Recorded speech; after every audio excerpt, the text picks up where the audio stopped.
जीवन हमारे प्रतिभागी छात्र छात्राएं और इस कार्यक्रम में प्रत्यक्ष परोक्ष रूप में सहायक जितने भी हमारे कार्यकर्ता छात्र सभी का मैं हार्दिक स्वागत करता हूं, अभिनंदन करता हूं। अध्यक्षता बहुत ही एक आसान कार्य होता है और उतना ही कठिन कार्य होता है। आसान तो ये होता है कि सब लोगों ने कुछ बोल दिया है, अब आपको कुछ बोलने की जरूरत नहीं है। कठिन ये होता है 1 घंटे का कार्यक्रम है, वक्ताओं के द्वारा क्योंकि विषय विशेषज्ञ होते हैं तो 1.5 घंटे 2 घंटे पहले ही लिए जा चुके होते हैं और उनके विषय में आपको 2-4 शब्द बोलना जरूर है। अगला कार्यक्रम 10 मिनट के बाद जैसा अभी हुआ है कि पैनल डिस्कशन का है, तो उसके बीच में भी आप लोग को अपनी बातों को रखना है, तो ये बड़ा मुश्किल कार्य होता है। फिर भी इस सत्र में जैसा कि हम लोगों ने सुना, 3 वक्ताओं ने अपने विचार रखे और तीनों व्याख्यानों के द्वारा हम लोगों से त्रिलोक की यात्राएं करा दी। त्रिलोक संगम है, त्रिलोक की यात्रा करा दी, आयुर्वेद जगत की यात्रा कर लिए, स्वास्थ्य जगत की यात्रा कर लिए और उसके बाद जो भारतीय मनीषा की एक सर्वोत्कृष्ट एक प्राप्ति है, प्राप्तव्य है, आध्यात्म और मोक्ष, उसके लिए वेद मंत्रों का आश्रय ले लिया हम लोगों ने। और इसके लिए जो एक सबसे आनंददायक मेरे लिए यह रहा कि मैं आने के बाद वैसे नाम सुनता था, चर्चाएं होती थी, लेकिन आज मैंने चिंतन किया पूर्ण पोषण।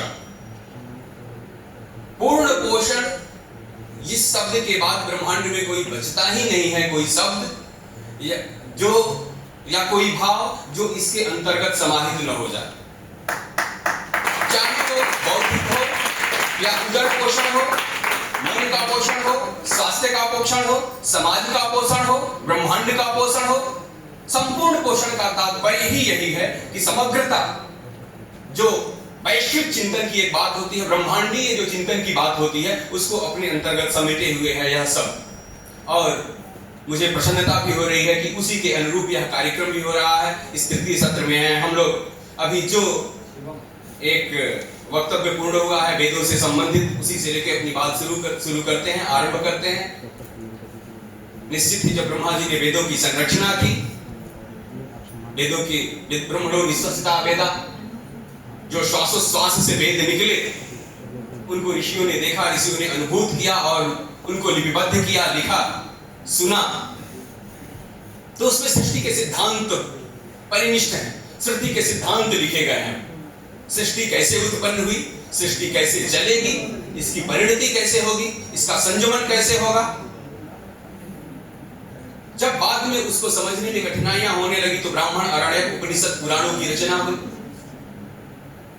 जब हम कोई एक सृष्टि बनाते हैं, पहली बार कोई कार्य करते हैं, तो जो कुछ भी एक बन करके निकलता है उसमें कुछ न कुछ उसके जो विकार या उसकी जो गलतियां, उसकी जो त्रुटियां, उसकी जो खामियां होती हैं, बाद में उसे सुधारने का कार्य किया जाता है। वैसे ही जब परमेश्वर ने सृष्टि की, वैसे परमेश्वर की सृष्टि में कुछ अपूर्णता नहीं होती, लेकिन परमेश्वर अपने आप के बाद भी कुछ जो अपने अंश तत्व हैं उनके लिए भी कार्य देना चाहता है, उनके लिए भी कुछ कार्य अवशिष्ट छोड़ता है, ताकि उनकी भी उपादेयता उनके जीवन में बनी रहे, उन्हें भी लगे कि हमें भी कुछ करना है, हमने सब कुछ नहीं कर दिया।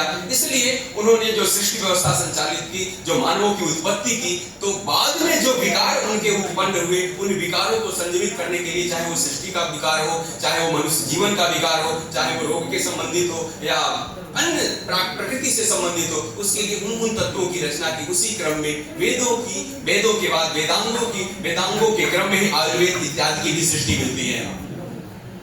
मनुष्य बना दिया, विधियां बना दी, नियम बना दिया, उन विधियों का अनुपालन किया, उन नियमों का अनुपालन किया, सब कुछ एज पर गाइडलाइन तुम बिल्कुल हमने वैसा ही किया। लेकिन उसके बाद भी क्योंकि पुनर्जन्म होना है, मरना है, आना है, जाना है, प्रकृति में संतुलन बनाना है, इसलिए रोग भी उत्पन्न होना है, मरना भी है, एक स्वाभाविक क्रिया है। ये भी रोग भी भगवान के द्वारा ही बनाए गए हैं। ऐसा नहीं है कि आप बिल्कुल रामचंद्र परमहंस जैसा व्यक्ति, रविंद्रनाथ टैगोर जैसा, उनके जो विवेकानंद के जो गुरु जी थे, उनके जैसे व्यक्ति को कुष्ठ रोग हो जाता है। कहां संयम, नियम, आसन, भोजन, प्राणायाम, प्रत्याहार में कमी थी उनके। तो हमारे यहाँ जो रोगों की जो परिसंकल्पना है ना, वो दो तरह से है। कर्मणा व्याधियों के दोषजा संति चापरे, दोषज व्याधियों से चलो आप बच सकते हैं, लेकिन जो कर्मज व्याधियां हैं उससे आप नहीं बच सकते। तो उसके द्वारा उन्होंने इनकी रचना की और फिर उसके लिए उनको संतुलित करने के लिए उन्होंने अन्य शास्त्रों की रचना की, जिसमें वेद भी है, आयुर्वेद भी है। और हम लोग आजकल वेदों में जो निहित सिद्धांत हैं उनकी व्याख्या मनमाने तरीके से करते हैं, जैसा अंग्रेजों ने सिखा दिया। उन लोगों की एक अवधारणा थी कि वेद क्या है, गणेरियों और यहाँ के चरवाहों का गीत है, जो रास्ते में चलते हुए कुछ भी गाते रहते हैं, कुछ भी अलापते रहते हैं, मुंह खोल के चिल्लाइए, कुछ कुछ आवाज आती रहेगी। जिस तरह से अपने यहाँ एक कौतूहल में कहा जाता है, हमारे मित्र अग्रज घनपाठी जी बैठे हुए हैं कि एक लोटा ले लीजिए तांबे का, उसमें 4 कक्कड़ डालिए, मुंह बंद करके हिलाइए तो दक्षिण की भाषाएं निकलती है। कुछ लोग हंसने के लिए कहते हैं परिहास में, ठीक है। तो वैसे ही उन लोगों की अवधारणा थी जिनको समझ में नहीं आता, वो इसलिए कहते हैं कि उन्हें दक्षिण की भाषाएं समझ में नहीं आती, समृद्धि है वहां पे। वैसे ही नहीं समझने वाले कहते हैं कि जो वेद है वो गणेरियों का गीत है, और उसी को हम लोगों ने आधार मान लिया। उसी चिंतन परंपरा पे, उसी आधारभूत संकल्पना पे हम लोग भी चले और मनमानी तरीके से अर्थ निकालते हैं। जिनका अर्थ निकाल लेते हैं जेन के प्रकार से जो हमको समझ में आ जाता है, उसको कहते हैं तो विज्ञान की इस पंक्ति से जुड़ता है, समाज की इस पंक्ति से जुड़ता है। लेकिन जिसको नहीं समझ पाते उसको कहते हैं तो बेकार की चीजें वेदों में लिखी पड़ी हुई है। लेकिन ऋषियों ने स्पष्ट कहा कि अचिंत्या सन्ति ये भावा न तान तर्केण योजयेत्। जो आप चिंतन नहीं कर सकते, जिसको समझ नहीं सकते, उनको तर्कों से मत जोड़िए, क्योंकि आपके तर्क से समझ में आने वाली वो चीजें नहीं है। तो इसलिए श्रुतम हरति पापानि, केवल अभी तक सुनते रहिए जब तक आपके समझ में नहीं आ रहा है, वो भी आपके पापों को नष्ट करेगा। श्रुतम हरति पापानि जन्मे भक्त्या प्रेक्षति, ये आरोग्यकरम भवति, आरोग्यकारक होता है। सुनते रहिए, सुनने से भी आपको आपके जीवन में एक ऊर्जा का संचार होगा। आयुर्वेद के क्रम में हमारे दूसरे वक्ता डॉक्टर राजेश पांडे जी ने बड़ा सुंदर उद्बोधन दिया। आरोग्यता, जागरूकता, आरोग्यता के लिए जागरूकता का पर जो उन्होंने बल दिया, क्योंकि हमारे यहाँ जो कुछ भी अपने जीवन का पुरुषार्थ बताया गया है, लाइफ का जो गोल बताया गया है, उसके मूल में धर्मार्थ काम मोक्षाणाम आरोग्य मूलमंत्रम। आरोग्य रहेगा, आरोग्यता रहेगी, तभी जाकर के आप कुछ भी कर पाएंगे जीवन में। मोक्ष भी आपको तभी होगा जब आप आरोग्य रहेंगे, आरोग्यता प्राप्त करेंगे।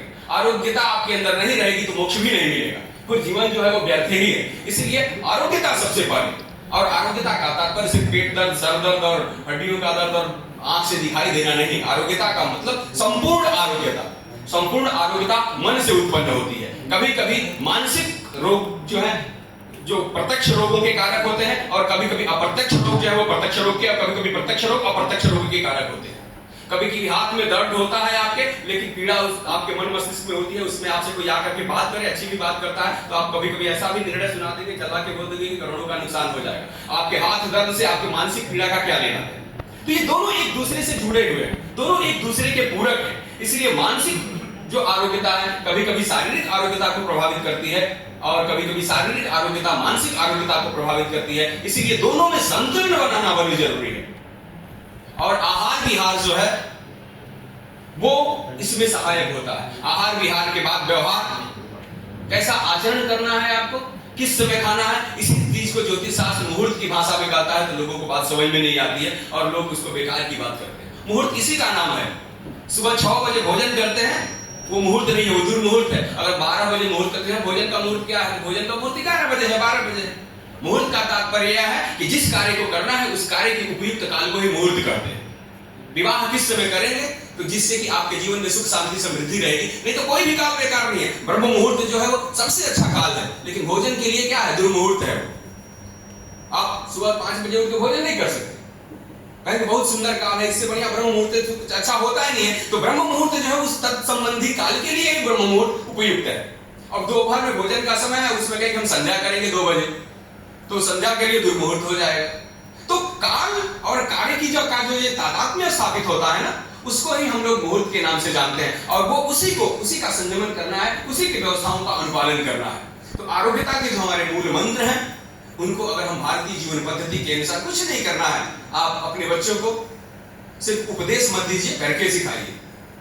और जो आजकल एक भूत बाधा सबके घर में लगी हुई है मोबाइल संबंधी, हम लोग उपदेश तो देते रहते हैं बच्चों को, मोबाइल नहीं खेलना है, मोबाइल नहीं देखना है, लेकिन खुद का मोबाइल 10 बजे 12 बजे के पहले बंद नहीं होता।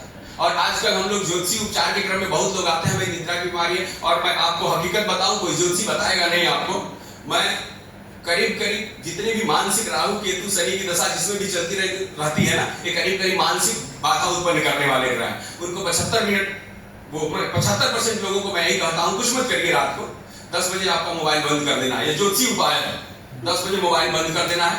उसके बाद से आंख बंद करके जब तक आपको नींद नहीं आए तब तक मन, बिल्कुल जिह्वा हिलनी नहीं चाहिए, आपका होठ भी हिलना नहीं चाहिए, और ओम नमः शिवाय का जप करना। सोचिए, आप लोग अभी करके देखिए, आंख बंद करिए, होठ बंद करिए, जिह्वा भी नहीं हिलनी चाहिए, और 5 मिनट नमः शिवाय का जप करिए। देखिए आपको नींद आ ही जाएगी, इतनी थकान हो जाएगी, आपका मन भटकना नहीं चाहिए, जिह्वा आपकी हिलनी नहीं चाहिए, आपका आंख बंद रहना चाहिए।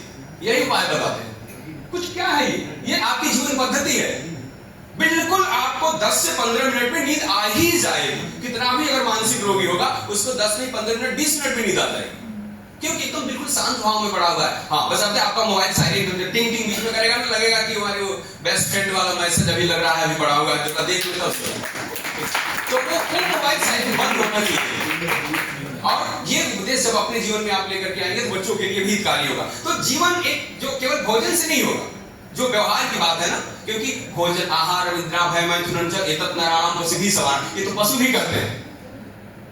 भोजन भी करेंगे, डर भी लगेगा, जैसे हमको डर लगता है पशुओं को लगता है, मैथुन क्रिया भी उनके समान होती है, सोएंगे भी वो। तो ये पशुओं में और हम में अंतर क्या है, जब हमारा भी उद्देश्य पशुओं के समान ही उतना ही करने का है। एक विवेक जो चैतन्यता है, वो हमारा एक मुख्य, एक विशेषता है, हमारा वैशिष्ट्य है, जो पशुओं से हमें अलग बनाता है। और हम पुनः उसी पशुता की ओर जा रहे हैं। कहां आज से 1000 वर्ष पहले, 2000 वर्ष पहले जो पाश्चात्य लोग आक्षेप करते हैं कि भारतीयों को रहना नहीं आता, खाना नहीं आता, कपड़ा नहीं पहनना आता, उन लोगों ने इसी का एहसास करा करके आपकी संस्कृति छीनी की। लेकिन आज से हजारों हजार पहले आपके पुराणों में जो नियम लिखे गए हैं, जीवन के जो मूल्य लिखे गए हैं, एक जीवन की जो संकल्पना लिखी गई है, एक जीवन पद्धति जो लिखी गई है, जीवन कैसे जीना है, इसका विवेचन विश्व के किसी भी साहित्य में, किसी भी संस्कृति में, किसी भी ग्रंथ में नहीं प्राप्त होगा कि सुबह से लेकर उठ करके और रात तक सोते समय आपका क्या कार्य होना चाहिए, आपको कैसे खाना है, किसके साथ कैसे व्यवहार करना है, माता के साथ कैसे व्यवहार करना है, पिता के साथ कैसा व्यवहार करना है, समाज के साथ कैसा व्यवहार करना है। किसी भी साहित्य में कोई बताते कि 1000 वर्ष पहले किसी भी साहित्य में हो, विश्व के किसी भी साहित्य में कहीं भी नहीं मिलेगा। आपको पुराणों में मिलेगा। माता पिता तो छोड़ दीजिए, दुश्मनों के साथ कैसा व्यवहार करना है वो भी लिखा हुआ। दुश्मनों के साथ भी मर्यादा लिखी गई है, इस मर्यादा के साथ ही दुश्मनों के साथ भी आचरण करना है, शत्रु के साथ भी आचरण एक मर्यादित होना चाहिए। यहाँ तो अपने सबों के साथ, पत्नी पति के साथ क्या मर्यादा करेगा उसकी मर्यादा नहीं, भाइयों के साथ, पुत्र पिता के साथ क्या कैसा आचरण करेगा उसकी भी मर्यादा जहां पर नहीं है। वो लोग भारतीयों को एक सिविलाइजेशन सिखाते हैं, एक सामाजिकता सिखाते हैं। और ये सब हुआ क्योंकि हम लोगों ने अपनी मूल अवधारणाओं का त्याग किया। बड़ा सुंदर आरोग्यता को लेकर के उन्होंने अपना वक्तव्य दिया। कृषि पे आते हैं। कृषि, क्योंकि हमारे यहाँ कहा गया कलवन्न गतः प्राणा, कलयुग में प्राण जो है अन्न आश्रित ही है, और जैसा खाएगा अन्न वैसा ही होगा मन, और मन अगर विकृत हुआ तो बुद्धि भी विकृत होगी, बुद्धि विकृत होगी तो समाज की जितनी कुरीतियां हों, भ्रष्टाचार, कदाचार, दुराचार सब उत्पन्न होगा। तो सबसे पहले आपको आहार शुद्धि सबसे जरूरी है। आप लोग जैविक खेती की बात करते हैं, आज से ज्यादा नहीं 10-15 साल पहले हम लोगों ने देखा, पहले हम लोग मार्केट में जाते थे तो सबसे सुंदर जो लौकी होती थी वो खरीदने का प्रयास करते थे, और आज मार्केट में जाते हैं सबसे जो टेढ़ी मेढ़ी चितकबरी लौकी होती है वो खरीदने का प्रयास करते हैं, और 10 रुपया ज्यादा देकर के जैविक होगी। इसलिए पुनः उधर लौटने का प्रयास जैविक के नाम पे, क्योंकि जो हाइब्रिड और बाकी जो औषधियों का, ये केमिकल्स का प्रयोग करके जो बड़ी बड़ी लौकी या बड़ी बड़ी जो सब्जियां बड़ी सुंदर जो देख रही हैं, सबके मन में आजकल एक जैविक का एक जो भूत सवार है ना, और एक जो दोस्त उत्पन्न हुआ है वो उससे इतना त्रस्त हो चुका है कि उसके मन में पहले ही देखते ही जिससे सुंदर आम होता है देखते ही डर लगता है, जरूर इसमें केमिकल का प्रयोग किया होगा, तभी इस आम का जो ये स्वरूप है और ये कलर है ना सबसे डिफरेंट दिख रहा है, सबसे आकर्षक लग रहा है। डर आपके मन में, कहीं पहले जो सौंदर्य जो था वो आकर्षित करता था, अभी सौंदर्य जो है वो भय उत्पन्न करता है। हर क्षेत्र में, चाहे मनुष्यों का सौंदर्य हो या फलों का सौंदर्य हो, सबका हो। क्योंकि इसमें क्या होगा पता नहीं, बड़ा मुश्किल है। क्योंकि अगर उसने कुछ आर्टिफिशियल सा कर रखा है तो जरूर कुछ न कुछ बनावटीपन है, जरूर उसका कुछ विशेष उद्देश्य है, और वो विशेष उद्देश्य जो है समाज की प्रगति में बाधक जरूर बनेगा। नहीं तो एक स्वाभाविक क्या है, स्वाभाविक गुण है, और वो जो सौंदर्य है वो दृष्टि में होता है, वो विचारों में होता है, वो भाव में होता है। और मन, बुद्धि और ये सब चीजें अगर पवित्र रहेंगी तो सभी चीजें अनायास रूप में ही हमें लगता है कि शाश्वत होंगी, टिकाऊ होंगी। क्योंकि अपने यहाँ की जो संकल्पना है प्रकृति मूलक विज्ञान के विकास की अवधारणा को हम लोग पोषक हैं। जो वैदिक विज्ञान है वो प्रकृति के धरातल पे, और आधुनिक विज्ञान का जो विकास है वो प्रकृति के विनाश पे आधारित है। जब तक प्रकृति के किसी एक पक्ष का विनाश नहीं होगा तब तक आधुनिक विज्ञान के किसी भी पक्ष का विकास नहीं होगा। आप कोई भी एक पक्ष ले लीजिए, तो आधुनिक विकास की जो अवधारणा है वो प्रकृति के विनाश के मूल पे खड़ी है, और वैदिक विज्ञान की जो अवधारणा है वो प्रकृति के विकास के ऊपर निर्भर करती है। तो हमें यह तय करना है कि हमें सस्टेनेबल की जो बात, वहनीयता की जो बात कर रहे हैं, निरंतरता की जो बात कर रहे हैं, तादात्म्य स्थापित करने की जो बात कर रहे हैं, वो कहां से आए? तो हमें प्रकृति के साथ चलना होगा। और आत्मनः प्रतिकूलानि परिग्रह समाज, सबसे पहले इस मंत्र का अनुसरण करना होगा। दुनिया में सबके लिए कठोर नियम बना देने चाहिए, हमको उससे अलग रखिए, हमको छोड़ करके, और बाकी सबको बहुत कठोर। अगर कोई भी अगर बाएं से चलता है तो उसकी कार तो उसी दिन थाने में जब्त होनी चाहिए, लेकिन मुझे आज भी 5 मिनट क्लास लेने में लेट हो गया तो हम तो बाएं वाले से जल्दी से चले जाएंगे क्या? तो इसलिए अपने लिए भी नियम बनाइए, क्योंकि संयमित होना ज्यादा जरूरी है। और हम लोग अधिकार प्रधान क्षेत्र में चले गए, हम लोग कर्तव्य प्रधान क्षेत्र के हैं। अपने यहाँ वेदों में, वेदांगों में, पुराणों में, नीतियों में, उपदेशों में, परंपराओं में कर्म प्रधान रहा है। हम अपने कर्मण्येव अधिकारस्ते की बात करते हैं। हमारा कर्म करना कर्तव्य है, हमारा उद्देश्य है, हमारा जीवन का लक्ष्य है। अधिकार तो आपको मिल ही जाएंगे, अभी अधिकार सबको पता है, लेकिन कर्तव्य क्या है किसी को नहीं पता। एक पुत्र का पिता के प्रति कर्तव्य क्या है किसी को नहीं पता है, लेकिन ये जरूर पता है कि पुत्र का अधिकार क्या है, कि पिता अगर डांट देता है तो उसको किस थाने में क्या रिपोर्ट करनी है वो पता है, लेकिन पिता के प्रति पुत्र का कर्तव्य क्या है ये नहीं पता।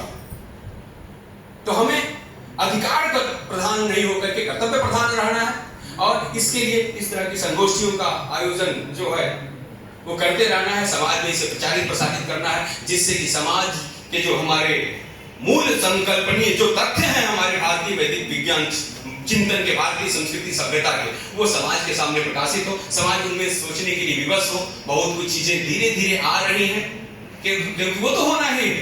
प्रकृति स्वयं संयमित कर ले या खुद आप संयमित होकर के थोड़े दिन और अपने हिसाब से जी, नहीं तो प्रकृति संयमित करेगी ही करेगी। अभी आपने कोरोना में देखा, उससे बड़ी भी विभीषिकाएं, क्योंकि प्रकृति का विपर्य ही इस तरह की महामारी उत्पन्न करती है। सबके सूत्र बने हुए हैं, सबके नियम बताए गए हैं, सबका काल भी निर्धारित है।